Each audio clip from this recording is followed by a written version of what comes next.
Today's video, guys, is about everything that I've tried in the last 30 years to make money. So I'm calling it Experiments in Entrepreneurship. I'm going to talk about what worked, what didn't work, and what I really want from this video is to kind of have a conversation and learn more about my viewers. So if you've tried any of this stuff, if you had a business that you've tried in the beginning that you've had to let go of, or if something worked, please comment in the section below and I'm going to try to respond to every comment. Now that being said, I'm going to be sharing some of my life story, so I'm going to be vulnerable. So be nice, please. Don't destroy me in the comments if you know what I'm saying. So here we go. When I was like 14 years old, the first business I ever tried was a lawn care business, and it was just in my neighborhood, and it was with my best friend. I made a little bit of money here and there. We did a couple lawns a month, but what I learned during that process is that it's not always good to have a partner, because one of you is going to work harder, one of you is going to be more driven. But I did cut my teeth on how to work hard. I remember we used to have to load up the lawnmowers in the back of, my parents had a station wagon, and you know, we weren't old enough to drive at 14, but they would drive us and we would drag the lawnmowers. So but we used stuff that we had around the house, a lawnmower, some hedge trimmers, and we could cut some lawns, so that was good.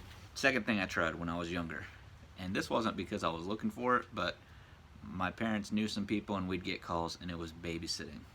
And what I learned from that is I do not like to watch other people's kids, little kids. I'm in education now, so older kids don't bother me, but the little kids, I'm not so good with keeping them. Now the other thing I learned that I didn't realize till later was I learned what scalability is. I learned that if I kept one kid, I would make X amount.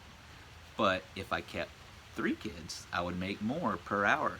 And I remember one time I got called, there was a friend of the family that was doing something with his organization, and he said, "Can you handle 12 kids?"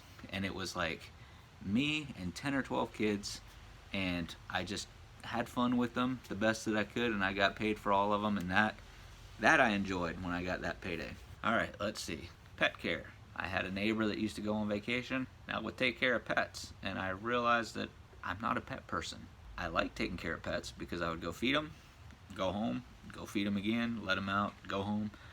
But for me, I wasn't big on hanging out with the pets. I'm still not really a pet person. I have a dog, but it's more my kid's dog. They had to talk me into it, so not really a business that I can roll with. Let's see. About this time in my life, I was getting to be about 18, 19. I just moved out of the house, and then that's when I really started diving into entrepreneurship. And I used to answer ads in newspapers, and I used to just always try to figure out how can I make a little bit extra money. And tell me if any of you remember this, or if any of you bought the same thing. I bought Don Lapre's money-making system, whatever it was, and it was an infomercial, and I got all excited about it, and I ordered it, and I had it shipped to my house, and my family said I was crazy. Again, don't forget to share your experiments in entrepreneurship in the comments, because I really want to connect with you. And there's a couple things that I learned from that. And the whole system was you would run ads to a 1-800 number, and then everybody that called, they had to pay by the minute, and then he would cut you a piece of that off, and you could make a little bit of extra money, but you had to pay for the ads. So I learned 2 things from this experience. Number one, everything is negotiable. I think the system was like $1,500 at the time, or $1,000, something. I only had a $1,000 limit on my card, and I had used most of it because I was in college at the time.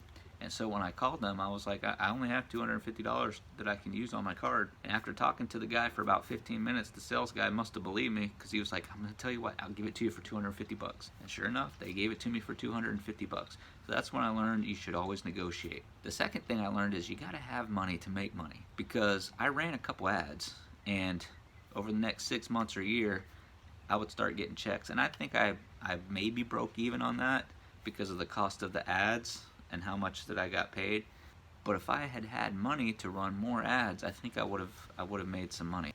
Who knows? I might have lost everything if I would have had more money to run. But there's not a whole lot that you can do if you don't have money. So if you're new to entrepreneurship, start sitting off a percentage of your income, 5%, 10%, or $100 a month, whatever, and use that to get started. Let's fast forward a little bit to when I was a teacher in education, and the school that I was at, they didn't really have a lot of regulations. There were some teachers that were, to help buy supplies, they would sell some candy and stuff to their kids or out of their classroom. So I started doing this, and I would go to, I got a Sam's Club membership, and I would go load up on the weekend and bring drinks. I put a little fridge in my classroom, and I would only sell stuff in between classes. Well, pretty soon I had teachers sending students with orders and money, and so just those little 5 or 6 minutes in between classes, I started pulling in $200 or $300 a day. I was one of the first people in my county to get a projector for my classroom, because as that money started adding up, I started getting nervous, because I thought, well, they probably don't care if you make 50 bucks selling some candy, but they would probably care to know that I have a couple $1,000s. So I stopped that business. I bought a projector for my classroom. I kept the receipts. If anybody came around, I said, yes, I did sell candy.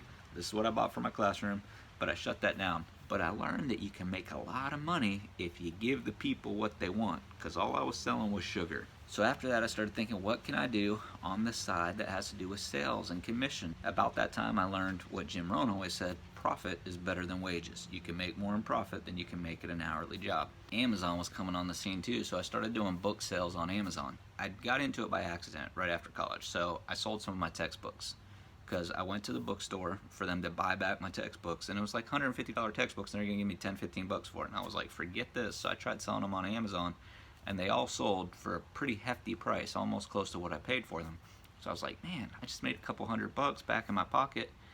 And then I started thinking, man, what if I could sell more textbooks? So unbeknownst to me, my brother was kind of doing the same thing, and my brother's very technical when it comes to like computer stuff. He has a computer science degree, and he had started making an app, because apps were kind of new. So he made an app for Apple, and it was a bookseller app. And I don't know if it still exists, but it was called iBookseller, I think, or Bookseller something.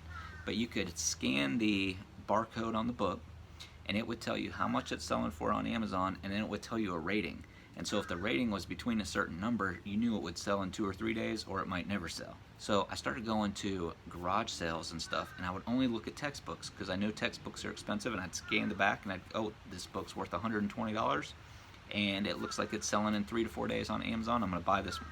So I'd be buying up these books, and then I'd be selling them, and I'd be putting them in envelopes for the 3 to 5 day priority shipping, because it was like $4, and then I would just ship them to people. And then I'd get a lot of star ratings, because they expected the stuff to come in 2 weeks, and they were automatically upgraded to priority shipping, so they'd get it in 4 or 5 days, and they were excited about that. I didn't do it to make them happy. I did it because it was simpler than going and weighing, because I could keep the envelopes at home. I knew as long as the book fit in that sleeve, it was going to be like $4.18 to ship. I got into that, but the problem with that was I couldn't scale it. I couldn't find enough books. At one point, I was going to go to a local college that has about 30,000 kids, and I was just going to stand out in a van and just give cash for books. But then I thought, man, I'm gonna have to hire an officer, or I'm gonna end up getting robbed, because I'm gonna have to have a stack full of cash, and I just never ended up doing it. Looking back, I probably should have. I probably could have made some pretty decent money, but I think it would have run its course anyway. Now, right around this time, my wife and I also filed for bankruptcy, which was a painful experience in and of itself. And we've come back from that, but I want to share that because I want you to understand that no matter where you're at, there's always hope. I mean, we went flat broke, but we were able to come back from it, and you can too. So I got involved in network marketing, MLM, and we were selling health supplements, and people would buy the health supplements, and they would start getting them shipped to them, and then we would get a commission. You build a team, you make more money. And what I learned from that, eventually that company shut down. However, during this time, I was teaching. That was my main source of income. And over about a 2-year period, I built up that business, and I was making more from that business than I was going to work. I was making about $1,500 a week at the height of that. And that's when I learned that network marketing, though it has a bad rap, if you do it right, you can actually make a lot of money doing it. And if that company hadn't shut down, I'd probably be making a lot of money. But a lot of stuff went into that factor. 2008 hit, and that was part of the problem. Now, at the same time, so this is income one at that time. Income two was network marketing. Income one was teaching. I also got a license as a mortgage broker because I had a friend at a bank with very stringent rules. He was sending so many people away to say, well, you don't qualify for our loan, but he knew there were lots of loans out there. So he would kick them back to me. I took my test, I got my license. Those would come back to me, and then I would sign on the dotted line, help the people get a mortgage through a different organization or a different bank, and then I would get a commission off of that. Well, that soon exceeded my income from my work too. So now I have my work income, then I have my network marketing income that is as good or better than that, then I have my commissions from mortgage brokering. which is as good or better than those. So I had 3 full-time incomes coming in. And so at that time, I decided with my buddy, let's open a mortgage office. Let's just go into business full throttle. So we went into business, we rented a place. I was doing some tile work because we were cleaning out the floors, and I remember it vividly. My buddy called me. I was on my knees tiling the floor of our new office. Lots of excitement. It was the first week we rented the office. We had just rented it for a month or two, and he called me and he said, hey, you might as well stop. Everything just crashed. There isn't going to be any mortgages for a long time. And he was right. And so I had already quit my job, and I had nowhere to go. So I had to find something else to do. So from those experiences, and that's about when the network marketing thing fell apart. So I went from 3 incomes to 0. And as a young guy, I was not keeping track of my income well. I was burning through it. I thought, I'm on top of the world. I'm going to be rich. I'm going to make a ton of money. I learned some wisdom from that, and some things you can only learn from experience. You can read books, you can do whatever, but I learned from going through that. Number 1, you need to save for a rainy day. And number 2, what goes up might come down, so you got to be prepared for it. Sometimes we get so excited that something's going to happen, we start making decisions that are a little rash, because I could have kept doing what I was doing and not quit my job. I wasn't to the point where I should be quitting my job. I still had debt. I still didn't have any passive income coming in. And so I learned a lot from that.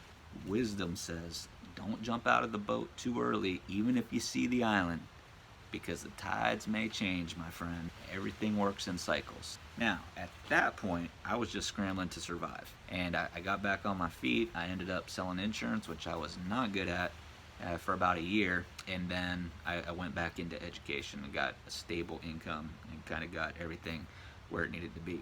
But something had happened, because life had knocked me down and kicked me in the teeth. And it's easy to say, get back up and start over, brush the dirt from your shoulder and get started, but that's not what I did.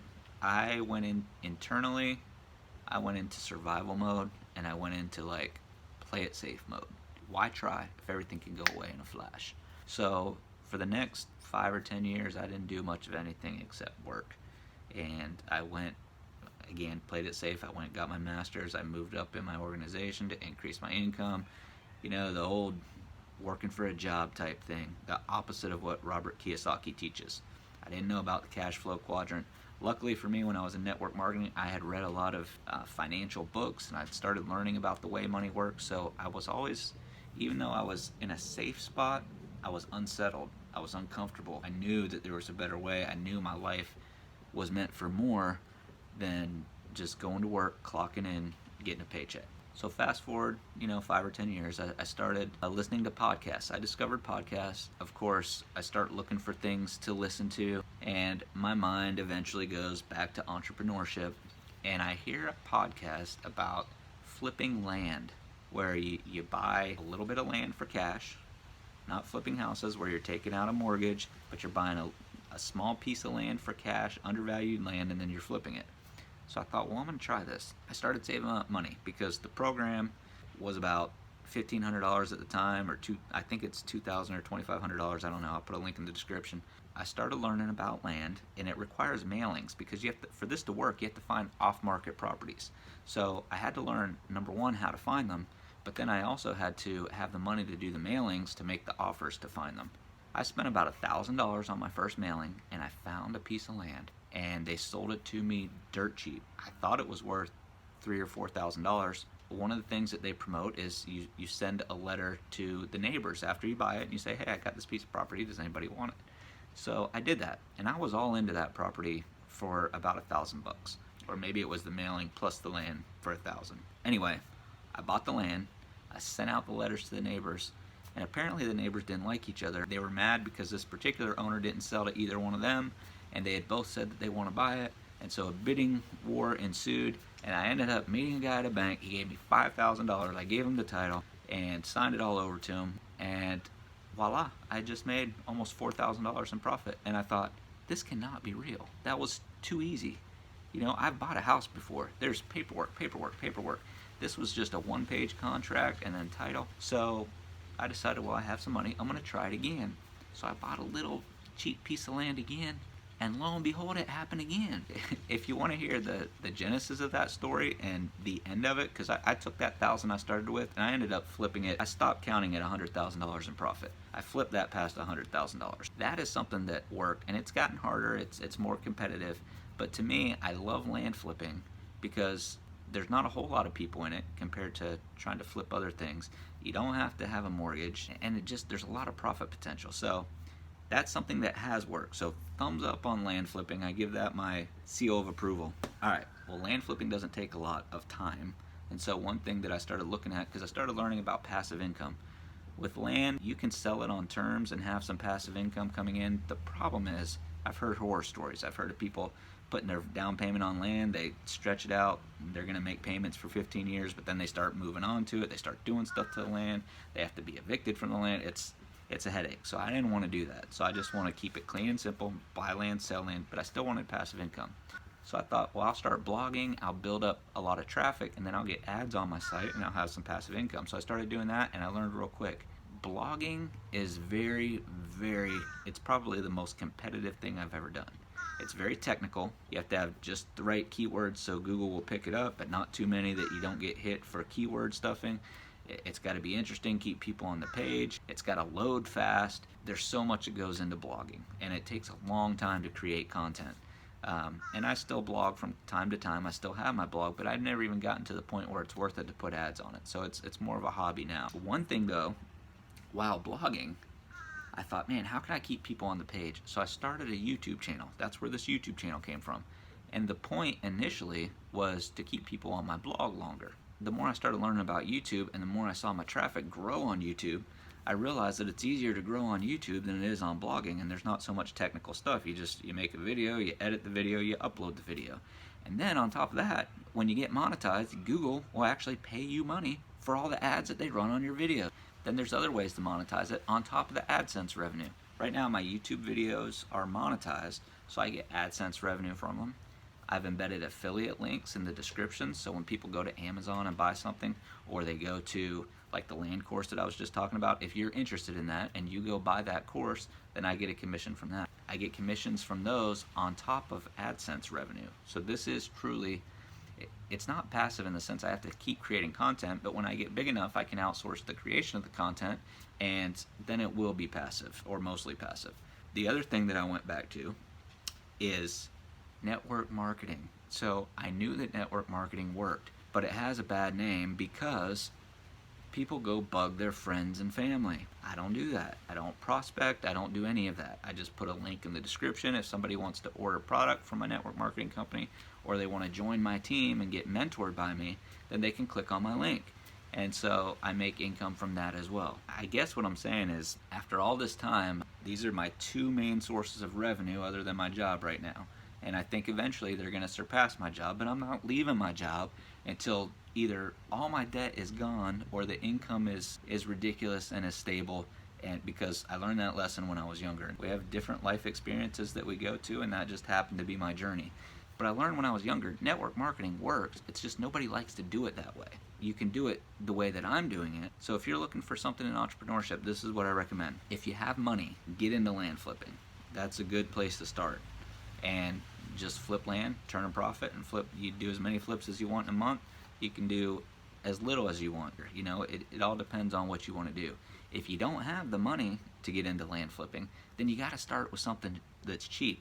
And everybody has a phone, right? I make all my videos on my phone. I edit my videos on my phone, and then I upload them to YouTube. That's a great place to start, is YouTube, because you can get AdSense revenue, you can learn affiliate marketing, you can learn stacked affiliate marketing or network marketing. That's what I would recommend. And the network marketing piece, you know, you have to pay a certain amount every month, but your YouTube revenue coming in and your affiliate income coming in can cover that. If any of that's interesting to you, please click on one of my next videos and learn more about any of that stuff.